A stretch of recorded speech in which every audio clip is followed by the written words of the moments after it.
দেখুন, খুব crystal clear 2002 সালে পরিবার বা পরিবারের যে কোনো লোকের নাম যদি থাকে 2025-এর ভোটার লিস্টের ম্যাপিংয়ে তার নাম যুক্ত হয়েছে, এটা একদম ক্রিস্টাল ক্লিয়ার।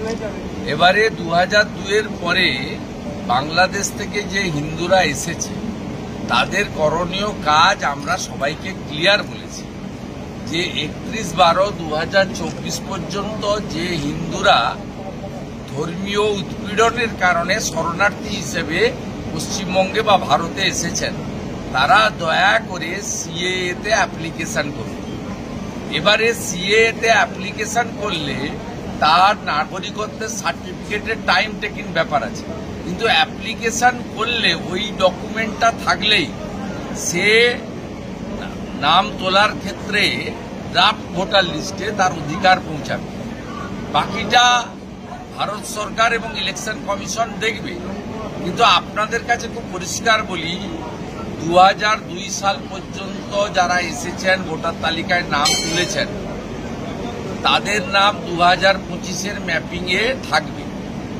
এরপরে 2002-এ যাদের নাম ম্যাপিংয়ে আসেনি 2025-এ, তারা যদি ভারতীয় হয়, অন্য রাজ্যে বিহারের হয়, ঝাড়খণ্ডের হয়, তারা যদি বাংলাদেশি মুসলমান না হয়, তারা কিন্তু নাম তাদের বাড়ি বাড়ি যে বিএলও যাবেন দুটো ফর্ম নিয়ে, একটা বাড়ির লোক পাবে, একটা ফিল আপ করে নিয়ে আসবে। আমাদের কাছে আমাদের একটাই আবেদন, বাংলাদেশ থেকে আসা ধর্মীয় উৎপীড়নের কারণে হিন্দু তারা অনুপ্রবেশকারী নন, তারা শরণার্থী। তাদের জন্য নরেন্দ্র মোদীজি, অমিত শাহজি প্রথমে সিটিজেনশিপ অ্যামেন্ডমেন্ট অ্যাক্ট করেছিলেন 2019-এ, 2014-র 31 ডিসেম্বর পর্যন্ত, কারণ কাঁটাতারের মেড়াটা আপনার সেই পর্যন্ত কাটাপ ছিল। তো আমরা তারপরেও দেখেছি, বিশেষ করে বাংলাদেশে বর্তমানে জামাত হেফাজতের হাতে চলে গেছে, মৌলবাদীদের হাতে। হাসিনা ওয়াজেদের তাকে অবৈধভাবে সরানোর পরে 5ই আগস্টের পরে প্রচুর হিন্দু বাধ্য হয়ে পশ্চিমবঙ্গে এসেছেন বা ভারতে এসেছেন।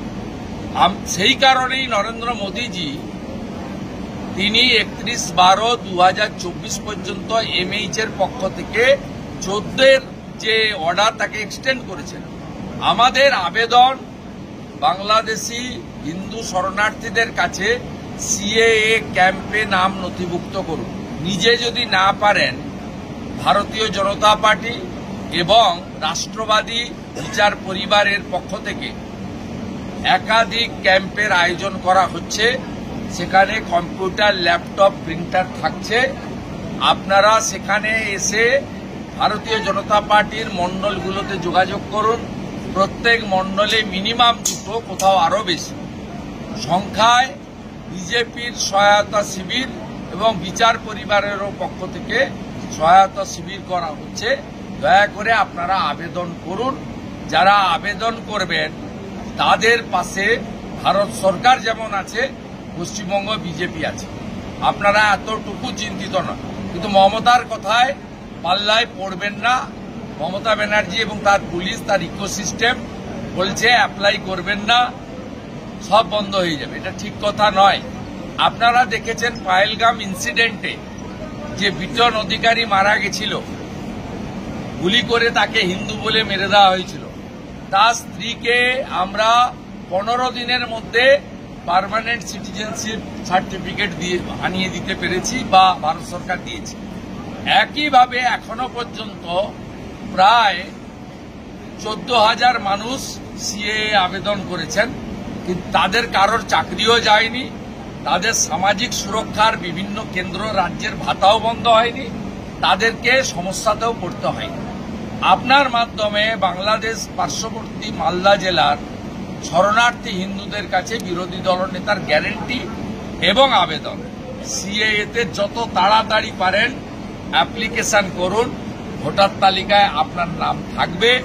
আপনার যদি কোনো ক্ষতি হয়, আমি আমার কলিগদের নিয়ে, আমার এমএলএ কলিগ আছেন, BJP state secretary Gopal Saha, সাউথের প্রেসিডেন্ট আছেন অজয় গাঙ্গুলি, আমরা কথা দিয়ে যাচ্ছি, আমি অপোজিশন লিডার, আপনাদের গ্যারান্টার থাকছি, কোনো সমস্যা নেই।